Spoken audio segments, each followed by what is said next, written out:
Hello పిల్లలు, praise the lord. Welcome to kids story time. పిల్లలు, ఈరోజు లెసన్కి మీరు అందరు రెడీగా ఉన్నారు కదా? Okay, let's start. పిల్లలు, ఒక ఊరిలో రిక్కీ అనే ఒక బాబు ఉన్నాడు. రిక్కీకి స్పోర్ట్స్ అంటే చాలా ఇష్టం. ఇంటి దగ్గర ఫ్రెండ్స్తో ఆడేటప్పుడు రన్నింగ్ రేస్లో చాలా ఫాస్ట్గా రన్ చేస్తుండేవాడు. పిల్లలు, స్కూల్లో పెడుతున్న కాంపిటీషన్స్లో కూడా రన్నింగ్ రేస్లో ఎప్పుడు ఫస్ట్ వస్తుండేవాడు. మా బాబు రిక్కీకి స్పోర్ట్స్ అంటే చాలా ఇంట్రెస్ట్. ఇందులో రిక్కీని ఎంకరేజ్ చేద్దామని వాళ్ళ మమ్మీ రిక్కీని స్పోర్ట్స్లో జాయిన్ చేసింది. పిల్లలు, అలాగా నేషనల్ వైడ్గా కూడా ఆడటం స్టార్ట్ చేశాడు. అయితే ఇక నెక్స్ట్ రోజు కాంపిటీషన్ ఉందని రిక్కీ చాలా చక్కగా ప్రిపేర్ అవుతున్నాడు. మమ్మీ కూడా చెప్పింది, నాన్న, నీ మీద నాకు చాలా ఎక్స్పెక్టేషన్స్ ఉన్నాయి, నువ్వు ఖచ్చితంగా గెలుస్తావని నేను నమ్ముతున్నాను అని నైట్ ముందుగానే మాట్లాడుకున్నారు. పిల్లలు, ఆ తర్వాత రిక్కీ ఉదయాన్నే లేచి తన యూనిఫామ్ వేసుకొని ఆ స్పోర్ట్స్లో పార్టిసిపేట్ చేయడానికి వెళ్ళాడు. చుట్టుపక్కల ఫ్రెండ్స్ అందరూ అంటున్నారు, రిక్కీ, ఎలాగైనా మన స్కూల్ పరువు కాపాడాలి, ఖచ్చితంగా నువ్వు గెలవాలి, ఓకేనా? మేమందరం వెయిట్ చేస్తూ ఉంటాం, నువ్వు పెద్ద గిఫ్ట్ పట్టుకురావాలి అని చెప్పారు. పిల్లలు, ఇక రిక్కీ అన్నాడు, ఖచ్చితంగా గెలుస్తానన్న నమ్మకం నాకుంది అని రిక్కీ కూడా అందరికీ చక్కగా చెప్పాడు. పిల్లలు, ఇక కాంపిటీషన్ స్టార్ట్ అయింది. అందరూ రెడీగా ఉన్నారు. On your marks, get set go అని అనగానే చాలా స్పీడ్గా రిక్కీ పరిగెత్తుతా ఉన్నాడు. పిల్లలు, చుట్టుపక్కల ఉన్న వాళ్ళందరూ రిక్కీని చూసి ఆశ్చర్యపోయారు. ఏంటి ఈ అబ్బాయి ఇంత స్పీడ్గా పరిగెత్తుతున్నాడు?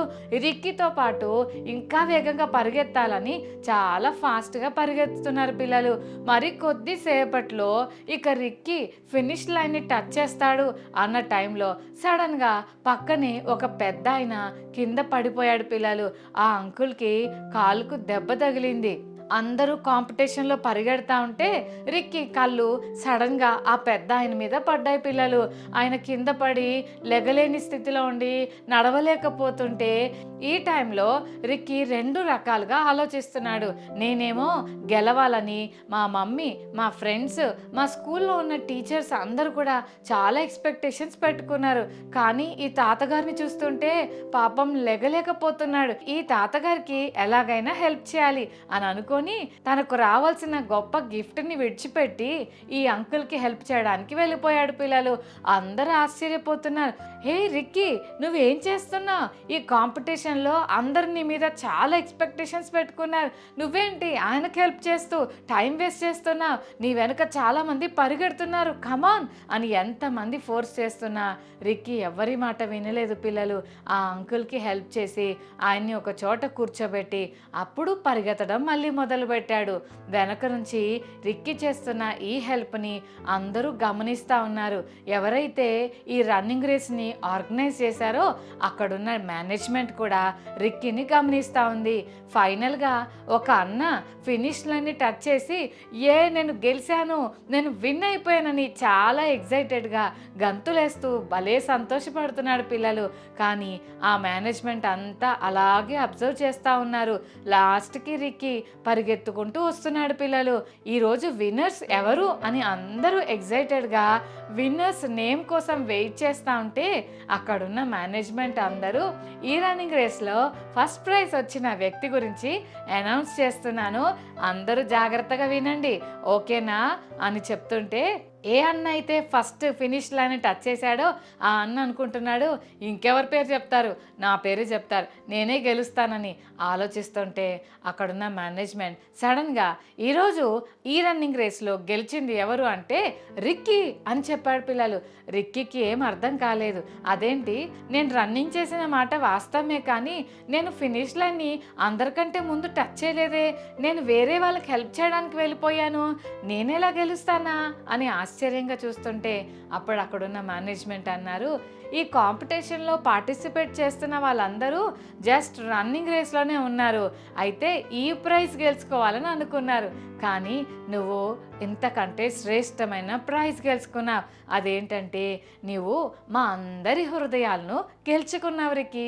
వెరీ గుడ్, సూపర్, చాలా బాగా కష్టపడ్డావు అని ఆ రోజు ఆ విన్నర్గా రిక్కీని అనౌన్స్ చేశారు. చూశారు కదా పిల్లలు, రిక్కీ ఒక విషయాన్ని ఇంటి దగ్గర అనుకొని వచ్చాడు, కానీ తర్వాత రిక్కీ అనుకున్నది కాకుండా మరొకటి చేయాల్సి వచ్చింది. మనం కూడా కొన్నిసార్లు ఒకటి చెయ్యాలి అని అనుకుంటాం, కానీ ఫైనల్గా మరొకటి చేస్తాం. చిన్నప్పుడు చాలామంది పిల్లలు నువ్వేమవుతావు నాన్న పెద్దగయ్యాక అంటే, కొంతమంది అంటారు నేను పోలీస్ని అవుతా, నేను టీచర్ని అవుతాను, నేను డాక్టర్ని అయ్యి అందరికీ ఇంజెక్షన్స్ ఇస్తాను అని చిన్నప్పుడు బోల్డ్ అన్ని విషయాలు చెప్తుంటాం. కానీ పెద్దగా అవుతున్న కొద్దీ ఒక్కొక్కరి డైరెక్షన్స్ మారిపోతూ ఉంటాయి. బైబిల్ గ్రంథంలో కూడా మోషే అనే ఒక అన్న ఉన్నాడు. చిన్నప్పుడు మోషే అన్న పుట్టిన కాలంలో ఎవరైనా 2 years కంటే చిన్నవాళ్ళైతే వాళ్ళందరినీ చంపేయాలని రాజు రూల్ పాస్ చేస్తే అదే టైంలో మోషే అన్న పుట్టాడు. వాళ్ళ మమ్మీ మోషేను 3 months జాగ్రత్తగా దాచిపెట్టి, ఇక తన వల్ల కాక, చిన్నపిల్లలు ఏడుస్తారు కదా, ఆకలేసినా కడుపులో నొప్పి వచ్చినా పాపం వాళ్ళకి చెప్పడం రాదు. మీకు ఆకలేస్తే మమ్మీ నాకు ఆకలేస్తుంది మమ్మీ అంట. ఒకవేళ వంకాయ కూర ఉంది తినరా అంటే, అబ్బా మమ్మీ నాకు వంకాయ కూర వద్దు, నాకు చికెన్ కావాలి అంటారు కదా. మరి ఏం కావాలో మనమైతే చెప్తాం, కానీ అప్పటికి వాళ్ళకి ఏమనిపిస్తుందో చెప్పడానికి ఇంకా మాటలు రావు కాబట్టి ప్రతిదానికి ఏడుస్తూనే ఉంటారు కదా. మరి మోషే 3 months బేబీ అయ్యాక గట్టిగా ఏడవటం స్టార్ట్ చేశాడు. అమ్మో వీడు గనక గట్టిగా ఏడిస్తే మా ఇంట్లో బేబీ ఉన్నాడన్న విషయం అందరికీ తెలిసిపోయి మా బాబును చంపేస్తారేమో అని ఆంటీ ఒక జమ్ము పెట్టె తయారు చేసి దానికి కీలు పోసి ఆ బేబీని లోపల పడుకోబెట్టి ఒక క్లాత్తో ఆ బేబీని కప్పి పైన ఆ బాస్కెట్ మూత వేసి లాక్ చేసి నైలు అనే నదిలో వదిలేసింది పిల్లలు. మిరియామక్కకు ఆ బుట్టను అప్పగించి, నాన్న తమ్ముడు ఎటెళ్తున్నాడో గమనిస్తూ ఉండు అని మమ్మీ మిరియామక్కకు చెప్పింది. ఈ అక్క గమనిస్తుంటే కరెక్ట్గా అదే టైంకి ఫరో రాజు వాళ్ళ కూతురు స్నానం చేయడానికి వాటర్ దగ్గరికి వస్తుంది. అదే టైంకి ఈ బాస్కెట్ ఆ అక్క వైపు వెళ్తుంది పిల్లలు. వెంటనే ఆమె దాన్ని పట్టుకొని, ఈ బాస్కెట్ ఎంత బ్యూటిఫుల్గా ఉందని ఓపెన్ చేసి చూస్తే అందులో లిటిల్ బేబీ ఉన్నాడు పిల్లలు. నీళ్ళల్లో నుంచి ఈ బాబును బయటికి తీస్తున్నాను కాబట్టి ఇతని పేరు మోషే అని పెట్టి ఇక తన కొడుకులాగా ఆ లిటిల్ బేబీని చూసుకోవడం మొదలుపెట్టింది. అయితే మిరియామక్క, మేడం ఈ బాబును పెంచడానికి నేను ఒక సర్వెంట్ని తేనా అని చెప్పి చాలా తెలివిగా వాళ్ళ మమ్మీకి ఆ బాబుని అప్పగించింది. మరి మోషే వాళ్ళ మదర్, నాన్న మనము ఇశ్రాయేలు ప్రజలం, మనం ఐగుప్తు దేశానికి వచ్చాం. అయితే ఒకరోజు మన దేవుడు ఐగుప్తు దేశం నుండి మనల్ని విడిపిస్తాడు, మన దేవుని పేరు యెహోవా అని చిన్నప్పుడే వాళ్ళ కొడుకైన మోషేకు చెప్పింది పిల్లలు. ఆ మాటలు మోషే అన్న మైండ్లో పెట్టుకున్నాడు. మోషే పాలు మానేదాకా అమ్మ దగ్గరే ఉండి తిరిగి కొంచెం పెద్దగైన తర్వాత ఫరో ఇంటికి తీసుకొని వచ్చారు పిల్లలు మోషే అన్నను. ఎప్పుడైతే మోషే రాజు వాళ్ళ ఇంటికి వచ్చాడో ఆ రాయల్ కింగ్డమ్లో ఒక మంచి ప్రిన్స్గా తయారయ్యాడు పిల్లలు. మోషేని ఎవరైనా దారిలో కలిస్తే సార్ సార్ నమస్తే సార్ అని అందరూ విష్ చేస్తుండేవాళ్ళు. అంతేకాదు మోషే అన్న చాలా తెలివైనోడు కూడా, అన్ని విద్యలు నేర్చేసుకున్నాడు. మనకి స్కూల్లో చదువుకోరా బాబు అంటే కొంతమంది మ్యాథ్స్లో బాగుంటారు, సోషల్ అస్సలు రాదు. కొంతమంది టేబుల్స్ని చెప్పమంటే ఎన్ని తిప్పలు పడుతుంటారో. ఒక సబ్జెక్ట్లో బాగుంటే ఇంకో సబ్జెక్ట్లో బాగోం కదా. కానీ మోషే అన్న అట్లా కాదు పిల్లలు, అన్ని సబ్జెక్ట్స్లో సూపర్గా చదువుతాడు. మాట్లాడమంటే మోషే అన్న సూపర్గా మాట్లాడతాడు. అంత టాలెంటెడ్ మోషే అన్న సడన్గా ఒకరోజు ఒక ఐగుప్తీయుడు ఇశ్రాయేలు బానిసను కొరడాతో కొట్టినందుకు కోపం వచ్చి ఐగుప్తుడిని ఒకే దెబ్బతో చంపేస్తాడు పిల్లలు. అమ్మో నేను ఐగుప్తు రాజు ఇంట్లో ఉంటున్నాను, ఐగుప్తుని చంపానన్న విషయం తెలిసిందంటే నా సంగతి అయిపోద్దని అటు ఇటు చూశాడు. ఎవరు చూడట్లేదు కదా అని గుంటతో వేసి ఆయన్ని పాతి పెట్టేసి పరిగెత్తుకుంటూ మోషే అన్న అక్కడి నుండి మిద్యాను దేశానికి పారిపోయాడు పిల్లలు.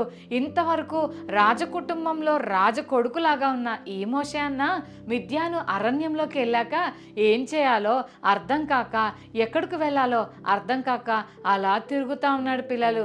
అక్కడికి వెళ్ళిన తర్వాత సిప్పోరా అనే ఒక అక్క గొర్రెల్ని మేపుతుంది. వాటర్ తీసుకోవడానికి ఒక పెద్ద బావి దగ్గరకు వచ్చింది. ఆ మూత తీయడం చాలా కష్టమైంది. అదే సమయానికి అక్కడే ఉన్న మోషే అన్న ఆ మూతను తీసి హెల్ప్ చేసినందుకు సిప్పోరా అక్క మోషే అన్నను వాళ్ళ ఇంటికి తీసుకెళ్ళి వాళ్ళ డాడీకి పరిచయం చేసింది. అలా మోషే అన్నను సిప్పోరా అక్క వాళ్ళ డాడీ, అతని పేరు ఇత్రో అంకుల్, మోషే అన్నను తన ఇంటికి ఇన్వైట్ చేసి మంచిగా భోజనం పెట్టి, బాబు నువ్వు ఒక్కడివే ఈ అరణ్యంలో ఎక్కడుంటావు, మా ఇంట్లో ఉంచుకుంటాను, మా ఇంట్లో ఉండు, కానీ నీకు నేను ఒక పని అప్పగిస్తాను అని చెప్పాడు. పిల్లలు, నాకా ఏం పని, నేను అసలు ఎక్కడి నుంచి వచ్చానో తెలుసా, రాజకోటల నుంచి వచ్చాను, ఇప్పుడు నేను ఇక్కడ ఏం పని చేయాలి అని ఆశ్చర్యంగా చూస్తుంటే ఇత్రో అంకుల్ మోషే అన్నకు బోల్డ్ అని గొర్రెలు ఇచ్చి ఈ గొర్రెలన్నీ మేపు అని చెప్పాడు. పిల్లలు, ఎంత కష్టమవుతుందో కదా, రాజ కుటుంబంలో రాజకుమారుడిలాగా పెరిగిన మోషే అన్న ఇప్పుడు గొర్రెల కాపరిలాగా హే చే అని పారిపోతున్న గొర్రెను కర్ర పెట్టుకొని బెదిరిస్తూ అన్ని గొర్రెలను ఒక చోటికి తీసుకెళ్ళి అన్నిటికీ ఫుడ్ పెట్టించి మళ్ళీ అన్ని క్షేమంగా ఇంటికి తేవాలంటే ఎంత కష్టమో కదా. నిజంగా మోషే అన్న అలా ఉండటానికి ఇష్టపడ్డాడు, అడ్జస్ట్ అయ్యాడు.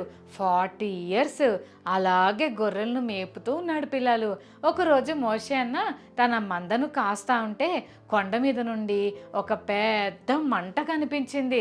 అది ఏంటబ్బా అని అలా గమనిస్తుంటే ఒక బుష్ ఉంది.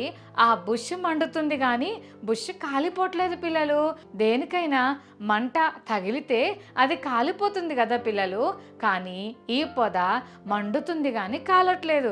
ఇది ఎక్కడ వింతబ్బా, దీన్ని చూద్దామని దగ్గరకు వెళ్ళాడు. పిల్లలు, ఆ పొదలో నుంచి దేవుడు మోషే అన్నతో మాట్లాడి, మోషే, ఇశ్రాయేలు ప్రజలు చాలా కష్టపడుతున్నారు, వాళ్ళు చేస్తున్న ప్రేయర్స్ నేను వింటున్నాను, వారు పడుతున్న బాధ నేను చూస్తున్నాను, కాబట్టి నువ్వు ఐగుప్తు దేశానికి వెళ్ళి ఇశ్రాయేలు ప్రజలను ఐగుప్తు యొక్క బానిసత్వం నుంచి వాళ్ళను బయటికి తీసుకొచ్చి కానాను దేశానికి వాళ్ళను తీసుకురావాలి అని చెప్పాడు. పిల్లలు, మోషే అన్న అయితే అస్సలు ఒప్పుకోలేదు. పిల్లలు, నేనా అక్కడి నుంచి పారిపోయి వచ్చాను, మళ్ళీ నన్ను అక్కడికి ఏ ముఖం పెట్టుకొని వెళ్ళమంటావు ప్రభా, నాకు మాట్లాడటం రాదు, నేను నత్తోడిని, నాకేమి రాదు, నాకు జ్ఞానం లేదు అని ఏమేమో సాకులు చెప్తున్నాడు. కానీ దేవుడు అస్సలు ఒప్పుకోలేదు. మోషే అన్న వెళ్ళే దాకా అస్సలు విడిచిపెట్టలేదు. పిల్లలు, ఎంత గ్రేట్ గాడ్ కదా. మోషే అన్న అనుకున్నాడు, ఇక నా జీవితం అంతా ఈ గొర్రెలు మేపుకుంటూ ఉండాలేమో, నేను మహారాజు కుటుంబంలో పెరిగిన వాడిని, నా లైఫ్ ఏంటో ఈ అరణ్యంలో ఇలా బ్రతుకుతున్నానని బహుశా మోషే అన్న ఎన్నోసార్లు ఆలోచించుండొచ్చు కదా. కానీ మోషే అన్న అనుకున్నట్టు మోషే అన్న గొర్రెల కాపరి కాదు. పిల్లలు, లాక్స్ ఆఫ్ ఇజ్రాయెల్ పీపుల్ని నడిపించడానికి దేవుడు 40 years మిద్యాను అరణ్యంలో మోషే అన్నకు ట్రైనింగ్ ఇచ్చాడు. పిల్లలు, నిజంగా ఎంత గొప్ప లీడర్గా దేవుడు మోషే అన్నను వాడుకున్నాడు. ఎప్పుడైతే మోషే అన్న ఆ పొద దగ్గర దేవుని మాటకు ఎస్ చెప్పాడో అక్కడి నుండి దేవుడు మోషే అన్నను నడిపిస్తూ ఒక గొప్ప లీడర్గా ఇశ్రాయేలు ప్రజలను ఐగుప్తులో నుండి బయటికి తీసుకొని 40 years మరి అరణ్య మార్గంలో నడిపించడానికి ప్రభు మోషే అన్నకు ఎంతో సహాయం చేశాడు. పిల్లలు, ఇక్కడ మనం ఒక విషయం నేర్చుకోవాలి. నేను రాజు కుటుంబంలో ఉన్నాను కదా, నేను రాజకుమారుణ్ణి అని అనుకున్నాడు. కానీ అది కాదు, నేను మిద్యానులో అరణ్యంలో ఉండి గొర్రెల్ని మేపుతున్నా, ఇదే నా లైఫ్ ఏమో అని అనుకున్నాడు. కానీ అది కూడా కాదు. మరి ఇంతకీ దేవుడేమనుకున్నాడు అని అంటే, నిన్ను నేను రాయల్ ప్రిన్స్గా కాదు, మరి నిన్ను షెపర్డ్గా కూడా కాదు, నేను ఇశ్రాయేలు ప్రజలైన నా జనాంగాన్ని ఐగుప్తులో నుండి బయటకు తీసుకురావడానికి నేను నిన్ను ఒక గ్రేట్ లీడర్గా ఏర్పాటు చేసుకున్నానని గాడ్స్ ప్లాన్ మోషే అన్న పట్ల దేవుడు నెరవేర్చాడు. పిల్లలు, ఇందాక మనం చూసాం కదా పిల్లలు, రిక్కీ అన్న ఈ రన్నింగ్ రేస్లో మొదలు పెట్టినప్పటి నుంచి లాస్ట్ వరకు చాలా స్పీడ్గా పరిగెత్తి నేను విజయం పొందుకోవాలి అని అనుకున్నాడు. మధ్యలో కొంత ఆయనకు ఆలస్యమైన ఫైనల్గా గిఫ్ట్ సంపాదించుకున్నాడు. కానీ అన్న ఎప్పుడూ అనుకోలేదు ఈ రన్నింగ్ రేస్లో ఆగాల్సి వస్తుందని. అలాగే మోషే అన్న కూడా ఎప్పుడూ అనుకోలేదు తాను ఒక గొప్ప లీడర్ అవుతానని. ఆయన అనుకుంది ఒకటైతే దేవుడు మరొకటి అనుకున్నాడు. చెల్లి తమ్ముడు నీ లైఫ్లో కూడా నేను నా లైఫ్లో ఇలా ఉండాలి లేకపోతే అలా ఉండాలి అని అనుకుంటున్నావేమో, కానీ God has a special plan for you. మోషే అన్న ఎలాగైతే ఆ పొద దగ్గర దేవునికి అప్పగించుకున్నాడో మనం కూడా దేవుని దగ్గరకు వచ్చి అప్పగించుకుంటే దేవుడు తన ప్లాన్స్ మన లైఫ్లో జరిగిస్తాడు. చిన్నప్పుడు చాలామంది పోలీస్ ఆఫీసర్ అయిపోతాను, నేను టీచర్ అయిపోతాను, నేను డాక్టర్ అయిపోతానని చాలామంది చెప్పుంటారు కదా. డాక్టర్ అయిపోతానని అన్న వాళ్ళందరూ డాక్టర్స్ అయిపోయారా? టీచర్ అయిపోతానని ఎవరైతే అన్నారో వాళ్ళు నిజంగానే టీచర్స్ అయ్యారా? లేదు పిల్లలు, చిన్నప్పుడు మనం ఒక మాట మాట్లాడతాం, కానీ పెద్దగైన తర్వాత మరొకటి అవుతాం. నిజమే, మన లైఫ్ కూడా దేవుని చిత్తానికి అప్పగించుకుంటే నా లైఫ్ నా ఇష్టం కాదు ప్రభువా, నీవేమనుకుంటున్నావో అదే నా జీవితంలో జరిగించు అని ఎవరైతే వాళ్ళ లైఫ్ని దేవునికి అప్పగిస్తారో ఖచ్చితంగా దేవుడు మన తీర్మానాన్ని అవమానపరచకుండా తనకు అప్పగించుకున్న వారి జీవితాల్ని ఎప్పుడు దేవుడు ఆనర్ చేస్తాడు. నిజంగా మోషే దేవునికి ఆ పొద దగ్గర అప్పగించుకున్నందుకు ఎన్నో లక్షల మందికి లీడర్గా చేశాడు. గొర్రెలను కాసుకునే కాపరి స్టేజ్లో నుంచి ల్యాక్స్ ఆఫ్ పీపుల్కు లీడర్గా చేశాడు. అప్పగించుకున్నందుకే అలా జరిగింది. చెల్లి తమ్ముడు, మరి నీ లైఫ్లో నీవేం చేయాలని అనుకుంటున్నావు? నీ ఇష్టం కాదు, దేవుని ఇష్టమే చేయడానికి ప్రయత్నం చేయి. దేవుని చిత్తానికి నువ్వు ఎప్పుడైతే అప్పగించుకుంటావో ఖచ్చితంగా దేవుడు నిన్ను గొప్ప వ్యక్తిగా మారుస్తాడు. మరి ఈ రోజు నుంచి దేవా, నేను అనుకుంటుంది కాదు, నీవనుకుంటే నా లైఫ్లో జరగాలి అని అడుగుదామా పిల్లలు? రైట్, కళ్ళు మూసుకోండి, చిన్న ప్రార్థన చేసుకుందాం. ప్రేమగల తండ్రి, మీకు వందనాలు ప్రభువా. ఇప్పటి వరకు మేము విన్న ఈ మాటలు మా జీవితాల్లో బ్లెస్సింగ్గా చేయండి ప్రభువా. రిక్కీ అన్న మరి రన్నింగ్ రేస్లో పార్టిసిపేట్ చేయాలని అనుకున్నాడు, కానీ మధ్యలో ఆగవలసి వచ్చింది. అలా ఆగుతానని అన్న ఎప్పుడూ అనుకోలేదు, కానీ నీ చిత్తాన్ని బట్టి విజయం పొందుకునే సహాయాన్ని అనుగ్రహించారు. అలాగే మోషే అన్న మరి రాజ ఇంట్లో ఉన్నాడు, ఎప్పుడూ షెపర్డ్ అవుతానని అనుకోలేదు, కానీ షెపర్డ్గా వెళ్ళాడు. నీకు ఎస్ చెప్పినందుకు మోషే అన్న లైఫ్ను ఎంత గ్రేట్గా బ్లెస్ చేశావో ఈరోజు మీరు మాకు నేర్పించారు. అలాగే ప్రవ్వా, మా లైఫ్స్లో కూడా మేము నీకు ఎస్ చెప్తున్నాం ప్రవ్వా. మీ ఇష్టమే మా జీవితంలో జరిగించండి, ఎందుకంటే మీ ప్లాన్స్ మా పట్ల గొప్పగా ఉన్నాయి. అవి ఎప్పుడు మమ్మల్ని ఓడిపోనివ్వవని, మమ్మల్ని ఎప్పుడు అవమానపరచనివ్వవని ఈరోజు మీరు మాకు నేర్పించారు. మేమేమనుకుంటున్నామో కాదు ప్రవ్వా, మీరేమనుకుంటున్నారో మా జీవితంలో అదే జరిగించమని ఈ కిడ్ స్టోరీ టైం చూస్తున్న ప్రతి చెల్లి తమ్ముని స్పెషల్గా బ్లెస్ చేయమని ఏస్తున్నాంను వేడుకొని ప్రార్థిస్తున్నాం తండ్రి, ఆమేన్.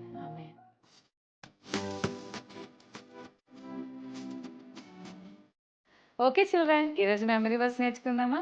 యెషయా 55:8, ఐజయా 55:8. నా తలంపులు మీ తలంపులు వంటివి కావు, మీ త్రోవలు నా త్రోవల వంటివి కావు. మరొకసారి నేర్చుకుందామా? ఐజయా 55:8. నా తలంపులు మీ తలంపులు వంటివి కావు, మీ త్రోవలు నా త్రోవలు వంటివి కావు. యెషయా 55:8. Okay children, God bless you.